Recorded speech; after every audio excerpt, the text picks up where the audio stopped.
ଗୋଟିଏ ଗାଁରେ ବଉଳା ନାମକ ଏକ ଗାଈ ତାର ବାଛୁରୀ ସହିତ ରହୁଥିଲା। ସେ ଦେଖିବାକୁ ବହୁତ ସୁନ୍ଦର ଏବଂ ହୃଷ୍ଟପୃଷ୍ଟ ଥିଲା। ତାର ସ୍ୱଭାବ ଭାରି ଶାନ୍ତ ଏବଂ ସରଳ ଥିଲା। ତାକୁ ସମସ୍ତେ ଭାରି ଭଲ ପାଉଥିଲେ। ବଉଳା ପ୍ରତିଦିନ ଜଙ୍ଗଲକୁ ଘାସ ଚରିବାକୁ ଯାଏ ଏବଂ ସଞ୍ଜ ହେବା ପୂର୍ବରୁ ଘରକୁ ଫେରି ଆସେ। ଦିନକର କଥା, ବଉଳା ଘାସ ଚରିବାକୁ ଜଙ୍ଗଲକୁ ଯାଇଥାଏ। କେତେବେଳେ ଯେ ସେ ଘଞ୍ଚ ଜଙ୍ଗଲ ଭିତରକୁ ଚାଲି ଯାଇଛି ତାର ସେଥିପ୍ରତି ନଜର ନଥାଏ। ଏତିକିବେଳେ ସେ ଏକ ବାଘ ହାବୁଡ଼ରେ ପଡ଼ିଲା। ବାଘଟି ବଉଳାକୁ କହିଲା, ମୁଁ ତୋତେ ଖାଇବି। ଏହା ଶୁଣି ବଉଳା ଭାରି ଡରିଗଲା।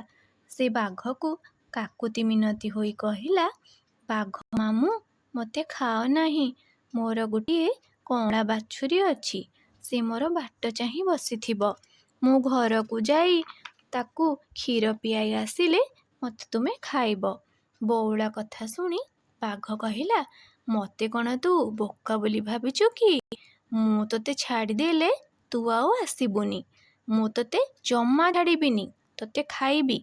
ବଉଳା ବାଘକୁ ବହୁତ ଅନୁରୋଧ କଲା। କହିଲା, ବାଘ ମାମୁଁ, ମୁଁ ସତ୍ୟ କରି କହୁଛି, ମୋ ବାଛୁରୀକୁ କ୍ଷୀର ପିଆଇ ସାରି ମୁଁ ନିଶ୍ଚୟ ତୁମ ପାଖକୁ ଫେରି ଆସିବି। ବଉଳା କଥା ଶୁଣି ବାଘ କହିଲା, ହଉ, ମୁଁ ତୋ କଥାରେ ବିଶ୍ୱାସ କଲି।